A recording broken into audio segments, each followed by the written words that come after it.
Hi folks, I'm Johnny Burr. Today we're doing a deep dive into the top 10 motorhome essentials I can't live without. This isn't just a list. We're talking the why, the how, and oh my goodness, I wish I'd known about this sooner for each item. So grab your notepad or just listen while you're driving. Links to all these items are listed in the description. These are Amazon links, and I do earn a small commission on each sale, but the cost to you will be the same. This just helps me keep the channel going and to bring you more content. So let's get into this. My number one is mirror protectors. And let's be real, these are not glamorous and you won't be Instagramming them, but you will absolutely cry if you don't have them and you hear that heart-stopping crunch of your £200 plus mirror assembly meeting an unforgiving stone wall on a single-track road in Scotland, or a road hog coming the other way taking up too much of the road. They come in long arm and short arm versions. This isn't about your reach, it's about the length of the arm that holds the mirror to the vehicle. Getting it wrong means a floppy, useless fit. It takes 2 minutes to measure, so just do it. They're usually made from a tough neoprene material that fits to your mirror cowling. They don't just protect from impact, they help to keep the frost off your mirrors on chilly mornings and stop them from getting dirty as quickly. Think of them as cheap insurance policy for a very expensive part of your van. The second is the reversing camera. I'm just going to say it. If your motorhome doesn't have one, you're basically reversing blind. The blind spot behind a coach-built motorhome is enormous. I fitted mine after a particularly traumatic incident involving a bollard and an angry petrol station manager. You've got two main types. First, the dedicated screen that mounts on your dash. Simple, effective, no fuss.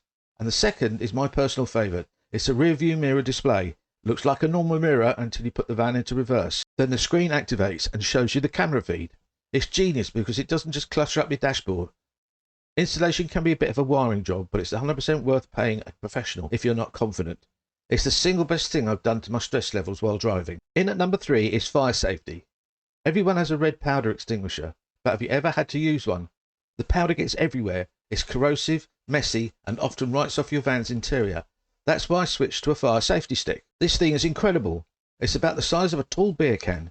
You just pull the pin, point it at the base of the fire, and it emits a vapour that suffocates the flames. No mess, no residue, and it's safe on electrical, grease, and gas fires. I keep one right by the door. I also have a fire blanket mounted on the right next to the hob for those overly enthusiastic cooking moments. It's about having the right tool for the job, not just the standard one. In at number 4 are tea towels. The eternal battle of motorhoming is the rattle. It starts at a specific speed, usually when you're trying to listen to a podcast. You start opening cupboards, drawers, and pressing on things in search of the instigator. It's maddening. Tea towels, microfiber cloths, and old socks are your best friends.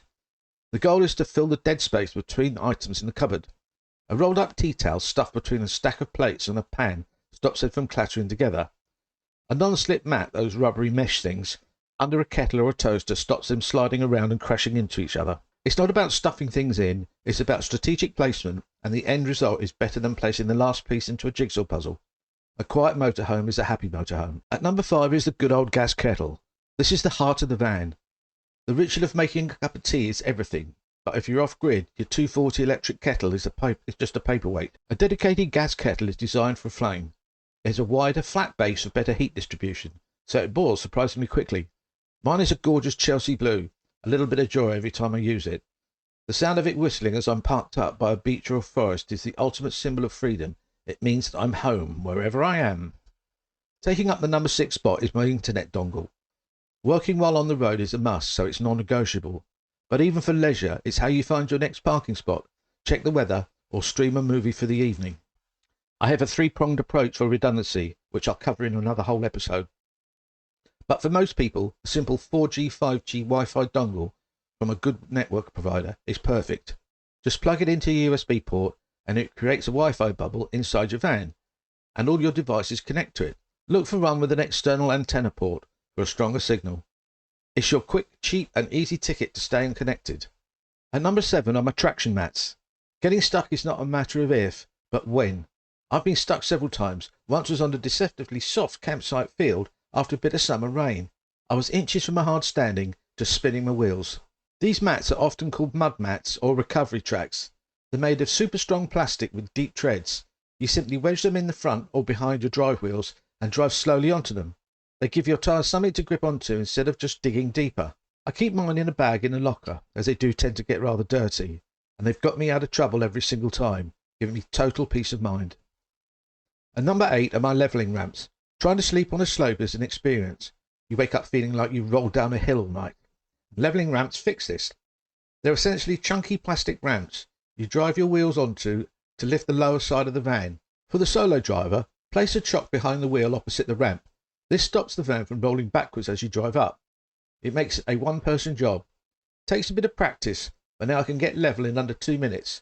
Your sleep quality will improve 1000%. At number 9 is the Ridge Monkey. This isn't just a sandwich toaster, this is a versatile cooking system. That's two-sided, non-stick, hinged and clamps together. You can use it on any gas hob. I've made perfect toasted sandwiches, omelettes, bacon, pancakes and even reheated pizza in it. Because it cooks from both sides at once, it's faster and uses less gas. The best part? It contains the mess. Almost no splatter and it wipes clean in seconds. It's my number 1 cooking gadget, bar none. And finally, at number 10 is the All Powers Power Station. This is the key to comfortable off-grid living. It's a silent portable battery bank that can power almost anything. Mine can power my laptop, charge all my devices, run my 12-volt cool box and even my internet router for a full day or more. I recharge it either by a 12-volt socket while driving, a portable solar panel, or by plugging it in when I'm on a site with electricity. It means I can park anywhere and still have all the power I need without running a noisy generator. It was an investment, but it completely transformed how I travel. Thanks for listening, folks, and remember, adventure is out there, but a level van and a good cuppa make it even better. So until the next time, I've been Johnny Burr.